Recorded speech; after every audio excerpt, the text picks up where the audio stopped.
Thank you very much. It's a very exciting honor to be here, and I just want to make sure I know how to do all this. Do you know how to turn it on? Sorry. Merci Julie Bruno pour m'avoir invité. C'est un honneur. And I actually was just thinking of sort of tossing this out. In terms of, I promised Julie to present some concepts from medical anthropology, specifically the concept of risk environment and the methodology, of course, of participant observation, which requires an interesting. You can almost call it a sensibility, a hermeneutic, a practical and analytical sensibility of cultural relativism in order to be able to collect rigorous data that's useful analytically. So I am still going to do that, but like everyone here, I'm so excited about the technological revolution in treatment of HCV that you are all on the front lines of. I'm just an observer of it, but you're on the front lines of it, that I am going to actually try to extend what I was initially going to be presenting, shortening the description of the analysis and extend it to the current moment in terms of what I see. Well, maybe perhaps it's bringing the elephants of the vectors that are creating the risk environment into the room, which the person in the morning called it money, and I agree with that. It's Gilead and AbbVie and all of Big Pharma, Pharmacet, and the whole structure of what is distorting our ability to be able to take advantage of this extraordinary revolution. And it should be actually considered a medical problem, not a political problem. And I want to argue that you actually are the people that have the only credibility to be able to take leadership on this issue. And it needs to be, I think that it has to happen if we're going to have the exciting practical effects that we could have with this new technological revolution. So basically, the argument that I want to make is that, ironically, the tragedy and extraordinary waste of money and health disaster of the hyper-incarceration that the United States has gone through and has dragged Canada along with it, and unevenly much of Europe and the rest of the world, Latin America along with it, has created, I think, or can be transformed now into a golden opportunity. And it's so let me then just explain a little bit more about my methods. I'm a medical anthropologist in the Department of Family and Community Medicine at the University of Pennsylvania, funded by the NIH in the United States. And I work for the past 3 decades on out-of-treatment homeless heroin injectors, crack smokers, alcoholics, and actually currently on violent street youth who sell heroin and cocaine and kill each other. This is a typical homeless encampment in San Francisco, where I somewhat obsessively followed a social network of drug users for a dozen years, from 1994 to 2007, analyzing their survival strategies and their interface with medical services and law enforcement. So this method, of course, is what I just referred to, participant observation, and is, I had this working. Anyhow. I'll show it. Sorry, this is typical of a qualitative researcher. This is So, anyhow, let me just, you've been able to read it. The most important thing is that it's dependent upon this, to be effective, upon this concept of cultural relativism. And it involves, this is my fieldwork, I mean, this is the kind of positionality you have to have in order to be able to document taboo practices in their natural environment that get misreported in self-reports, or not misreported, but they're impossible to report. People don't understand how and what they're doing, and our common senses are too far removed from the kinds of risk-taking activities that actually occur in vivo. So this cultural relativism is super, super, super easy and obvious. It's just that no culture is good or bad. It all has a logic, and that we're all prisoners of our culture. Our culture isn't better than any other culture. It just has a very powerful and well-funded logic that allows us to dominate most other cultures. But in fact, if we want to understand anything about that mystery of, it was mentioned this morning, the mystery of why in vivo clinical treatment is often so different from clinical trial treatment, we have to have these concepts of cultural relativism to understand the logics that make people not adhere and appear so irrational to us or technologically crazy. So the other concept then is this concept of structural vulnerability risk environment, which is why this talk was framed around the contradiction between incarceration, law enforcement, zero tolerance law enforcement, and health priorities. And over the years, obviously, what I identified as the central elephant in the room, the central vector determining the risk environment, overshadowing all the other risk environments, was this out-of-control investment in law enforcement, at least in the United States, but I think in much of the world, that was propagating infectious disease, as far as I was concerned. So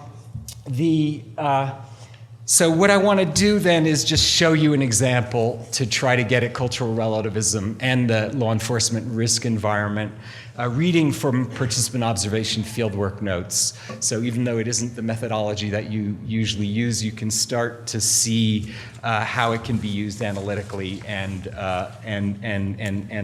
look like objective data, like it does to me, even though that I'm just in a slightly different culture. Where this is how we define facts. So here, field note of my colleague Jeff Schomburg. There's been yet another round of evictions, and Hank is shivering on the corner at wit's end. He tells us, the highway patrol wiped me out again. That means bulldozed his shack, taking all his blanket, taking the clean syringes from the needle exchange outreach workers, and taking his clothes. He adds, I'm tempted to get my gun and shoot the next patrol car that I see, and I did take out the curse words. I apologize to Hank. And I do want to note that oppositional personality that this relationship to law enforcement foments is actually one of the dynamics that interferes in all institutional relationships that complicate adherence. So now Max walks into the encampment and puts his arm around Hank's shoulder. Aware of Max's dope sickness, his oncoming opiate withdrawal symptoms, he immediately offers to treat him to a taste of heroin. They immediately set a candle on a pizza box and prepare to cook a bag of heroin, but Max's syringe jams. Hank reaches into his sock and pulls out his needle, handing it to Max apologetically. The highway police took all my clean ones. Max shrugs. He was evicted from his encampment last week also by the same officers and also lost all his clean needles. But then he squints distastefully because Hank's syringe has been used so many times that the numbering on the chamber is worn off. Cursing, he also notes a burr on the tip of the needle. Hank grabs it back apologetically, licks the point to confirm the defect, and quickly files it down on a rock, alternately licking and filing until he can no longer feel the burr with his tongue. Max is happy. He takes back the syringe. He's going to be able to stop himself from getting his withdrawal symptoms as well, which were starting to increase with his anxiety of not having a syringe. Now, in this vignette, Max is the one treating, so Hank deferentially hands the needle back to Max and eagerly waits for his turn to prepare what they call a cotton shot with the leftovers. And now, what's interesting is that both Hank and Hogan know all about how these various viruses get transferred. They're not at all ignorant about it. They actually knew about it before I did. And they had friends dying of HIV before we knew what the disease was called. So they have actually a very effective understanding of it. So, and in fact, they have transformed their riskiest practices. They avoid, because this is realistic to avoid most of the time, direct needle sharing. And that is a complete revolution and transformation that's occurred since the 1980s, that public health has been extraordinarily effective at getting the message out, but which they might have learned without us telling it as well, just from reading the newspapers. It's not completely clear to me. Now, what we did see is we did see cases like you just saw of direct needle sharing. And on those occasions, when that kind of sharing occurred between casual acquaintances like Max and Hogan, it was usually in the midst of law enforcement offensives, such as that one I was just describing.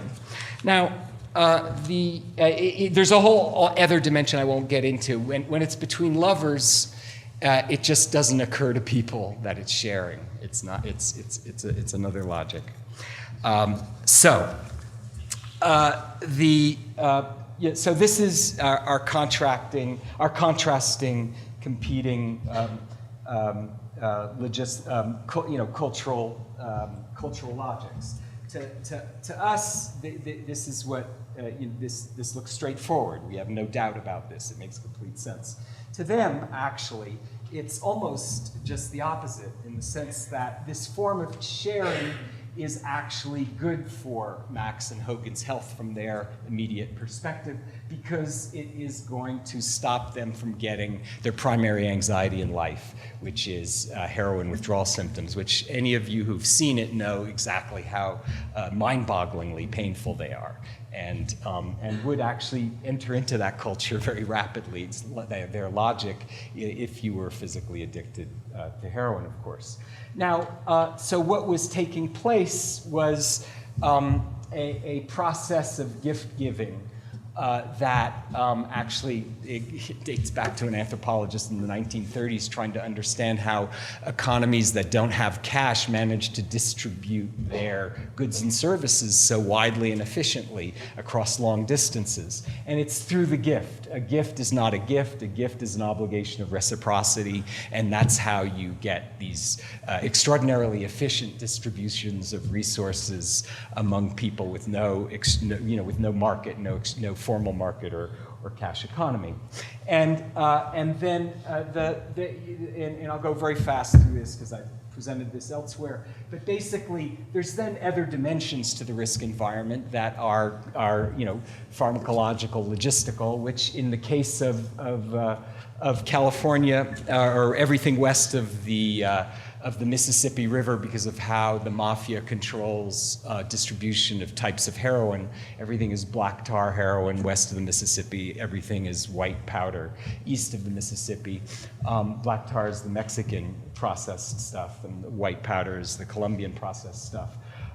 The only way to fairly distribute that wretched black tar that's so hard to cut up, you just can't cut it up. It falls. It's gooey.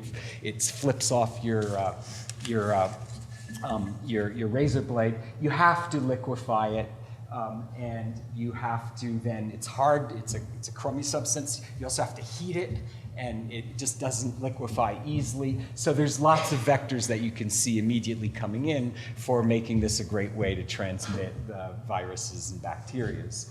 And this is your cooker in the United States, where we don't have such effective distribution of needle exchange, those little cute ones that you give out in Canada. And this is the crushed beer can. So again, going back to what this looks like to each of us, I mean, we could actually get angry about seeing those kinds of photos and see them as some kind of idiocy, some kind of, almost sociopathic stupidity, if you want, when in fact what they were seeing it as was actually an act of interpersonal responsibility and actually fair allocation of how much each person deserves to get of the precious liquefied heroin. Because depending on how many units you get, that's what you owe back. Because each unit has a dollar amount associated with it. So they want to know that you have to dissolve it like that together, and you have to draw it out together from these filthy utensils in order to have a good relationship with that person, in order for this to actually act as a gift that requires an obligation in the future. So it's sort of a disastrous situation. And that's what I was writing about in terms of the production of these oppositional personalities. We call them subjectivities because they're not individual personalities. There's things that are writ large by our moments in history, where you get certain patterns to, like those of us who go to the gym and worry about our cholesterol. That's a subjectivity. So. So now I just want to end that part very quickly with, as a last example. So this is a shooting gallery, and you have that initial thing of, oh, is this guy crazy to be injecting here? Why would anyone want to inject here? They must have been beaten up as kids. They must hate themselves. Or there's that some. In fact, from his logic, this is the safest possible place he can eject. It stinks, it smells, it's surrounded by a pool of muddy water. No police officer is going to run through there, hit him over the head, fracture his rib, and put him in withdrawal symptoms in a holding tank until a judge throws him out, releases him. The police know that he'll be released, but this routine happens so that people get thrown into withdrawal symptoms. It's kind of straightforward. Obviously the alternative is what you have in Canada. This is a shooting gallery in Canada. This is the one in Vancouver. Quite a different site from our perspective in terms of being a healthier place. And this is then the reality of, back to this issue of this golden moment in terms of hyperincarceration. And here, what I want to argue then is that it's precisely prison where a massification of treatment would be, I would argue, most effective in terms of putting the biggest dent immediately in the short term in the HCV epidemic and in its future incidence. Because this is the hardest to treat population. These are the people I just described who will reinfect themselves when they go back out onto the street, unless their immediate networks have such extraordinarily low levels of HCV prevalence that the same risky practices just don't become risky. And you can see that in terms of these are meta-analyses that show you prevalence rates in prison among IDU users, and also then more extraordinarily, currently our prisons actually can become cesspools for incidence and infection. And those kinds of prisons especially could be targeted. We can document those. They can be targeted, and one could reduce those extraordinarily high incidence rates. So now then the question is, what's going to stop this? And what's going to stop this is the price.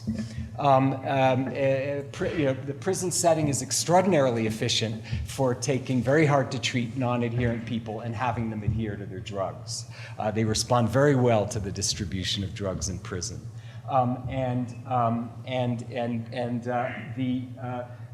Problem then is that we're not getting leadership from our politicians. Our politicians in the United States in 2003 did an absolutely psychopathic thing. They passed a law forbidding the US government from negotiating lower rates with any pharmaceutical company. Obviously the only way you would do that is if millions of dollars of your campaign funds are provided by pharmaceutical companies. No other country in the world has that rule. So we have to pay the top flight dollars. Individual institutions have some laws that allow for lower rates, like Medicaid gets 23% and the federal system gets 44% discounts. But what they also say is that this is all about research and design and so forth. But there's no mystery about how much research and design costs, the materials available to see. This was the breakthrough here that Pharmaceutical did, and this was what Pharmaceutical was bought out for, and this was what was made in the first year by Gilead after that. So it's already been paid back, and some more in its first year. So this is also this mayhem that we get of prices that are being negotiated all over the world. This is what it costs for us, and this is what it costs for countries that don't have that law, that don't allow them to negotiate. And then this is a very interesting dynamic where it's only $900, 100 times less in Egypt, India, Brazil, Burma, Kenya, Mozambique, and Iran, places with extraordinarily, like Egypt, extraordinarily high prevalence. And so forth. And so then in the United States, it's interesting to see the contract. I won't contrast where we have no control over them whatsoever. It's this mayhem of the market in terms of what the prices are going to be with each private insurer. And there could be an alliance with Gilead and these companies by insisting that they oblige people to have access to the treatment. I mean, obviously what happens is we have to limit it to people with liver problems because of the cost effectiveness. And if that wasn't the case, there would be obviously a bigger market. But so what I want to then end with is that countries like yours with much higher bargaining powers and less mayhem of the for-profit market actually could set some global examples on being able to see if this experiment where treatment becomes prevention, especially in carceral settings, would actually be worth doing. So, or it could even be started specifically in carceral settings with these seroconversion rates that are so high, and test it out on those micro levels as well. But I want to just stop now and also just open up how exciting and different this is going to be for the rest of the world, where we have such extraordinary high numbers of people with hepatitis C and medical systems that are the cause for the incidence, just filthy medical vaccine practices that continue to propagate hepatitis C. And thank you very much.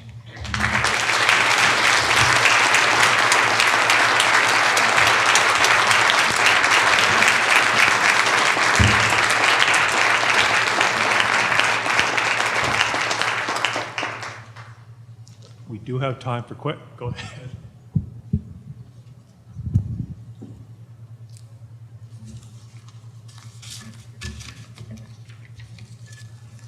Thank you very much. It's quite obvious that this overriding social problem in the United States, there is a simple solution to it, and that is the decriminalization of drugs.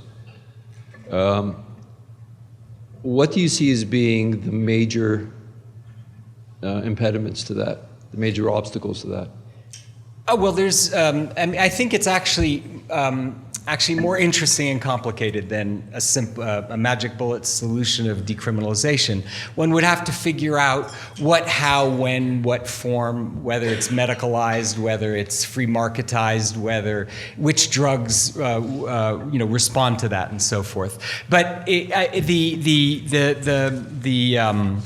the forces stopping that are, on multiple levels. There's obviously our heritage of Calvinist puritanical that we got with you guys also, of just having these righteous relationships to, sinning and so forth that makes it so, appealing to people on a commonsensical level that people should be whipped and punished for, for having too much ecstatic fun, that damages their bodies. I mean, that's sort of obvious. But there's also They haven't outlawed Las Vegas. Right. Well, that's actually the second part of it, is you have a huge established carceral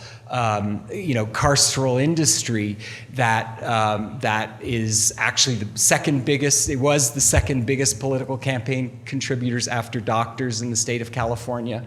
That just has too much power to let go of hyper-incarceration. They're extraordinarily good jobs. They actually have practically the only jobs in America with social democratic pensions like yours, where you actually don't have to pray you're going to die before your stock runs out. Are these high school dropout guards in these unions that are so well funded. So it's a huge interest. Everyone building prisons is part of that interest, and so there's all those kinds of dynamics that complicate matters. But I think there's also I think there's also room for honest behavioral science here, is that it's not across-the-board decriminalization, I would argue. It's actually looking at what kind of controlled forms it would be in terms of, like with tobacco, alcohol, and those other kinds of drugs which need to be regulated to diminish their harm. And thank you for that question. Just a comment that Canada has one disadvantage in trying to get that price down, is we're so close to the States. Yeah. And you get medical tourism. Or Yeah, you I'm get really internet sorry about pharmacy. that. I apologize. Was that not... I'd be really angry if I were you. Yeah, we are. But I mean, that's limiting some of the ability to bring prices down, because there is an internet pharmacy business that runs. Well, thank you very much.